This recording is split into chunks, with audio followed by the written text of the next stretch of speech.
Hey everyone, welcome. I wish today would be a much better day, but it's Friday, and today we're getting a wrap up of it's like the hurricane is hitting.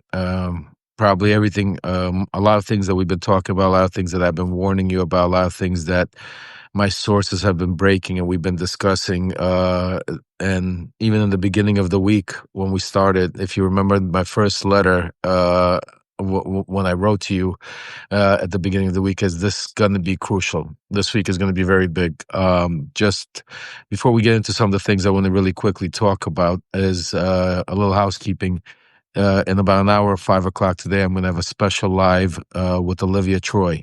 Olivia Troy, she was the ex-national security advisor for Vice President Pence. She left the administration. She speaks out against it. She's been a target of FBI Director Kash Patel, who has targeted her and sued her personally. So she's going to be on with me. So make a note at 5 o'clock today. We're going to go live. She's going to be going. She has some interviews she's doing on TV, so it'll be somewhere around between 5:15. So make sure you guys join us because we're going to get into a lot of stuff that you're not going to hear from most of the people there, from two people that have been in the rooms in the White House, especially Olivia being a national security advisor. Also, I was speaking to my good friend Miles Taylor. For those of you that know, Miles is one of the people that Trump has issued an executive order to open up a criminal investigation into. Miles is also, just like us, on the list, and so he might join us, if not today, then next week. But right now, there's a lot of things happening. I'm going to apologize in advance that today you might get a lot of emails, a lot of, and I apologize, but there's a lot of news breaking today, and there's a lot of information I have to bring you up to speed on, including what's happening in Ukraine, between Ukraine and Russia, what's happening here in the United States today. And right now we have breaking news for those of you that know or have not yet heard, but they have, it's the day started off first with the Bolton raids, which I wrote in my letter called his resurrection tour has begun. And then right now they broke the news that they have just released the transcripts, the Maxwell transcripts with Todd Blanche. We're going to go over these transcripts, why they released them, the process of it, and some really disturbing news coming out of Maxwell's camp, and already, hearing some of the stuff that James Comer and the whitewashing that's happening in the House Oversight Committee in Congress. Because remember, today also they start releasing some information over some of the Epstein stuff, information to the House. But let me start off by this saying this week has been something that has shown us exactly where we're at, where we're going, and why it is so important right now more than ever to do whatever we can. And, I'm not going to keep repeating myself because you guys know, subscribe, go out there. Most important thing today is spread the message far and wide. Make sure just spread it to everybody. It doesn't matter. Everybody needs to know what's going on because most people are not in tune and not here watching and listening and hearing. Just think about it. We have over 70,000 people that subscribe to us and are listening to it. Maybe there's another couple of 100,000 people that join from others, but think about the millions and millions of people that need to hear this information, and that's why we need to grow the platform as big as quick as possible because of how quickly Donald Trump and his minions, as I call them, are taking over. Well, let's just quickly go and understand what is happening with this Maxwell situation that is pissing the shit out of me. Is because Donald Trump is again rewriting history. We talked about it. We said this was going to happen, but it's even dirtier than I thought. I mean, first of all, let's get into a transcript that they received. Let's first of all let me take you back and explain to you the process, because a lot of people don't understand how it works. How does a prosecutor get to meet with the defendant that has a lawyer?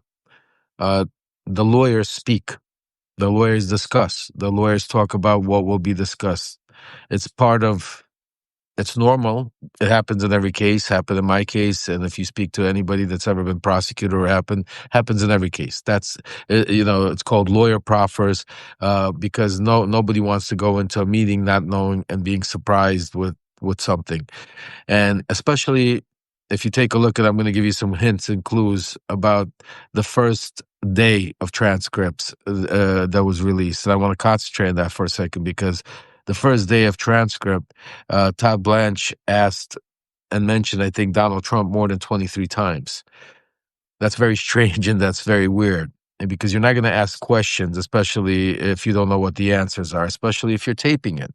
So if you're taping this and you're planning on releasing it, you know what is coming and you know the answer is coming to, because this was all choreographed and discussed between her lawyer, David Marcus, and Todd Blanche. Because not only is it common for lawyers to speak, but these lawyers are very close friends. And I've written about my Substack, and I've told you guys the relationship that Maxwell's lawyer has with Todd Blanche. And Todd Blanche didn't go there as the attorney general or second in command or prosecutor. He went there as Donald Trump's lawyer. And it showed you by by all the questions and that were orchestrated and spoke about that had to do with Donald Trump. Now let's continue that for a second, because as sick as it is, Maxwell said stuff like that she never seen Donald Trump do anything appropriate. She quote, she said he was a perfect gentleman. Um, and then she went to try to distance herself even from Epstein himself. Just think about all the stuff she's saying. And then the disgusting part is she tried to, make Virginia Giuffre a liar. Again, this is how disgusting it is, because and I'm going to go into something right now, how they're attacking and trying to call the victims liars, folks. That's why it's so important, and I'm begging you to be my extension of my voice. Don't let them die out. Don't let them get away with covering up for this, because this is beyond disgusting. Because I'm going to read something to you. I'm going to read something to you that right after this, a set of tweets on X went into motion, because these people are so sick and perverted that they don't even care. They do it right in front of you for you to see. So about an hour ago, 45 minutes ago, right before they came out, Todd Blanche, the attorney general, second in command, did a post on X. In the interest of transparency, we are releasing the complete transcripts and audio of my proffer of Miss Maxwell. And then they released the transcripts and the audio below. And then we get a repost by David Oscar Marcus, Giselle Maxwell's attorney. I want you to listen to me very carefully. I'm going to read this tirade, and I want you to carefully listen to the words and what he's doing and what he's saying. Okay? Our statement in response to the release of the tapes and transcripts. Giselle Maxwell is innocent and never should have been tried. I mean, just think about how that she's been convicted for over 20 years. She's supposed to be sitting in a maximum security prison.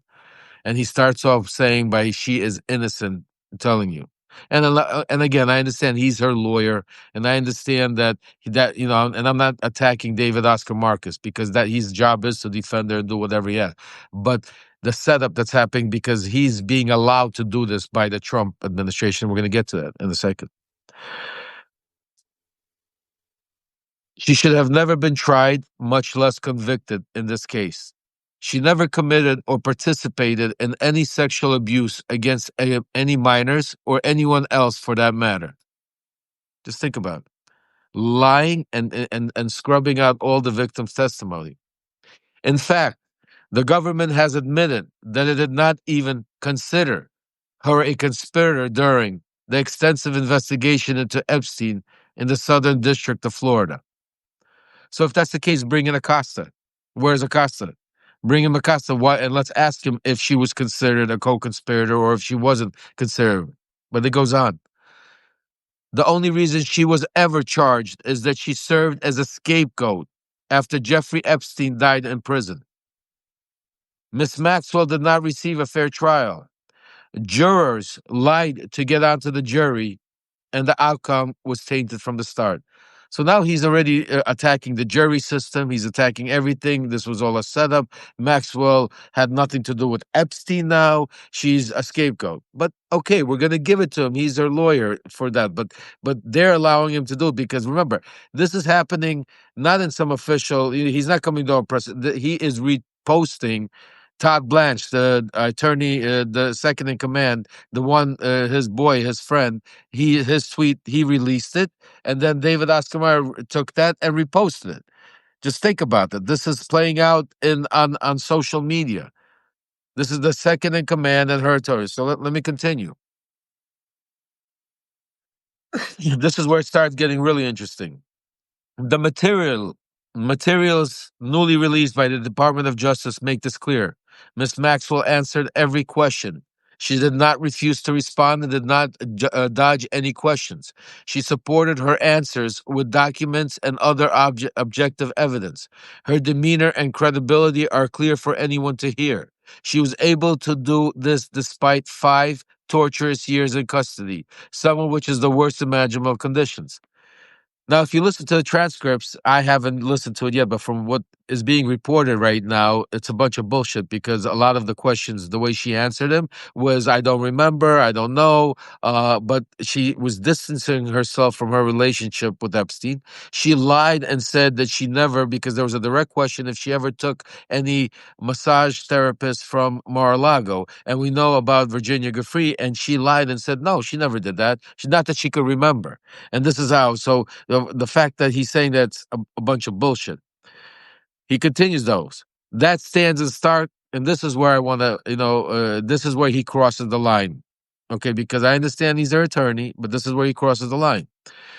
That stands in stark contrast to people like Virginia Giuffre, who has been demonstrated to have been fabricated claims about President Trump, Bill Clinton, Alan Dershowitz, Prince Andrew, and many others.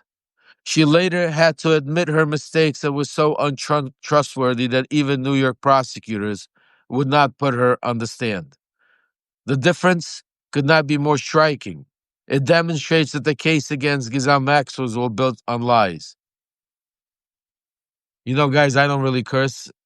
But these motherfuckers deserve, these are some real bastards, I mean, what the fuck they're doing. So, but we're not gonna let them. We're not gonna let them get away with this shit. We're not gonna let them get away with it because, anyway. And then he finishes off. We are thankful to the Department of Justice and to Todd Blanche, of course. We're thankful to Todd Blanche for making these tapes and transcripts public so that the people can judge for themselves. We are so grateful to the president for his continued commitment to the truth in this matter and refusing to cave to the mob. Oh, I'm sorry. I mean, you know what we saw happen this week? Let me just, I'm going to I need to take a break after this for a couple of minutes because I'm going to be going live with Olivia within the hour. So, but I just want to say, and then later today, by the way, I'm going to do a special also. We're going to go live again with the wrap up for the week because I have a lot of information that's breaking and to clear up some stuff that's happening that I'm going to give you guys. I know I have been bad as far as with, doing my story time with Lev, but there's just been so many things happening. So today, what we'll do is we'll do the first 45 minutes, we'll do a update live later on. And then the last 15 minutes, I'll do strictly for paid subscribers, 15, 20 minutes for you guys. Any questions you have, anything you want to do. So we'll do that. So what I want to let you know before I go, because I want you to really think about this for later today as we're going to be talking about other things. So in the beginning of the week, this weekend we saw our theatrics play out. Donald Trump having Vladimir Putin come in Alaska. And as the media framed that and played off that this was about Ukraine. We understood that this wasn't about Ukraine. But then you heard what happened after the fact. And the only thing that happened in that whole Alaska meeting was that Vladimir Putin flew all the way from Russia, which wasn't even the real Vladimir Putin. It was one of his body doubles, but not for now. We'll talk about that later. Flew in to do one thing, and that's to validate Donald Trump's lies.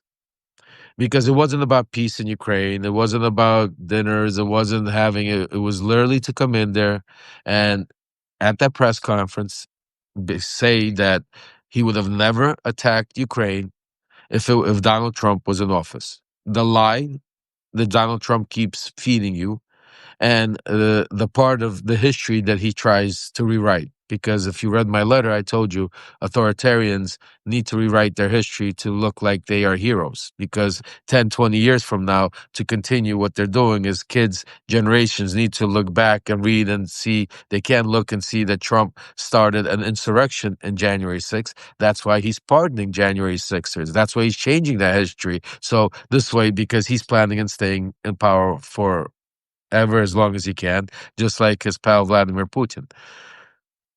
So what you saw later, as soon as that happened, as soon as Trump gave him, what did Trump give in return to Vladimir Putin?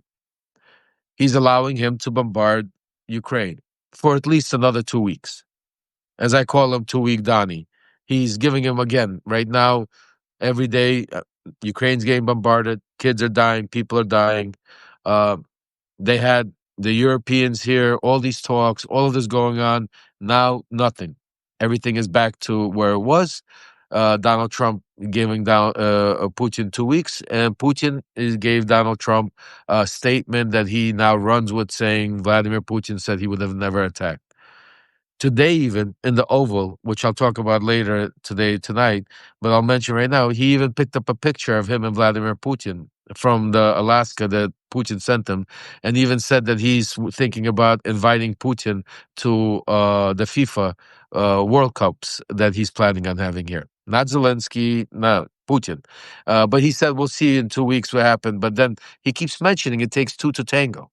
He keeps mentioning that it takes two to tango because I would keep telling you that with Zelensky, he's not going to meet. And the biggest thing I told you, which was the biggest lie that the media, everybody, but I told you was that Putin's never going to meet with Zelensky because he doesn't consider him a legitimate president. He would never legitimize him by meeting with him. But to bring it back, that was what happened at the beginning of the week. What are we saying? What took place while this was happening in the background? The first thing is they put together their Maxwell story. They got James Comer from the to be able to start subpoena. The first one they got in was Bill Barr. The first story they broke, they came out with saying that Bill Barr said Donald Trump did nothing wrong. As you're watching, like that's from the very first thing. None of it is about, as I told you, to get to the truth about who. We don't care that Donald Trump did nothing wrong. Why don't you tell us who did wrong? What we want to do is a press release. Tell us, okay, yeah, okay, you want to say Donald Trump did nothing wrong? Okay, but tell us, okay, who did wrong? There's thousands of victims. There's thousands of tapes. There's thousands of what's it called. So even if you want to scrub Donald Trump, but tell us, but no. That's how this is how focused they are. Comer comes out, says Donald Trump did nothing wrong. And then today, what do? They unleash the revenge tour. The revenge tour to go after. And this is, folks, now this is, and I'm going to talk about it later with Olivia in more detail, but this is something more serious than I can explain to you because people are going to go to prison. I've been telling you that. There's other people on the list that we're going to talk about later that are about to get into some serious trouble, some big names on the list. And this is not a joke, and this is not just a distraction. Is it part of his distraction? Absolutely. But this is a lot bigger than just a distraction. The distraction part is to cleverly put it this week while this whole Epstein stuff is happening. That's the part of the strategy. But it's also part of his revenge tour. It's also part of that list because a lot of you might not remember, but when Donald Trump just got into office, I was screaming, yelling that there's a list that he has of people that he wants to go get back at. And people people, the media, the pundits were laughing. They were saying, no, this is all, it's just, when he gets into office, he's going to forget about it. He's going to move on because they don't know him. Because they don't know Donald Trump. Besides me, I think Michael Cohen was the only one. We were the only two screaming about this list. And oh no, I'm sorry. Maybe there was another couple, like Olivia Troy was talking about people that were on the list that know that there was a list. But the media talk about it. Now. He gave it some time. They prepared. All this time, the first they couldn't come in and for day one do what they're doing because they had to purge. They had to get rid of all of people that were loyal to the Constitution. They had to get people that were loyal to their job. They had to install loyalists now to Donald Trump. They had to install loyalists to themselves. So they prepared that, and then they got while we were in Alaska watching the charades happen over there while Ukraine was burning. Over here, they were framing the story of what Maxwell is going to come out and say. But she didn't even have to say it because they already taped her. They already taped her, so they already knew what she was going to say. They already knew. So think about it. They already knew what they're going to release. This is how the theatrics are being played. They could have said this right after. How long did they have the tapes? Why did they tell us 2 weeks ago, right after he finished, and say, we're here, release the tapes right after? Why wait so long and release the tapes today? I'm just saying to you, it's all theatrics. It's all played out. There's a reason for everything that is going on, and that is why now when they release the tapes, they are now trying to not only scrub that Donald Trump did nothing wrong, but they're trying to turn and paint the picture to Maxwell that she did nothing wrong. But if you think about it for a second, as if you take off our hats and knowing what we know, if Todd Blanche and the DOJ, what did he get? What did the DOJ? What did the DOJ get in return from Ghislaine Maxwell in these transcripts, in these conversations that warranted to transfer her to a different facility from a maximum security to a camp? Because in so far everything I'm seeing and hearing in this thing, that she says she did nothing wrong. She did nothing wrong. Epstein did nothing wrong. She did nothing wrong. What's his name? Trump did nothing wrong. Nobody did nothing wrong. She shouldn't even be in prison. This is her testimony. And Todd Blanche starts the conversation, says that if you lie to me, you can get prosecuted for lying to a federal official. Well, she's lying to you. She's in prison because she did something wrong. She's in prison because she lied. Todd Blanche, how come you're not talking to the victims, huh, Todd? How come you didn't leave there? If she said she did, how come you're not talking to the victims and say, okay, and validating her story at least? Because you know this is bullshit. And you should be disgusted with yourself. Because a lot of you have also kids, wives, daughters. It's wrong. Anyway, folks, I'm going to let you go now. I got to get ready for our 5 o'clock. Please make sure, subscribe, pass this message on, because I didn't even get into, we're going to get into with later on today with Olivia, is what happened earlier with Bolton, because it is just the beginning. I have a lot of breaking news. There's other names on the list. My sources are telling me, and I'll tell you the crazy part.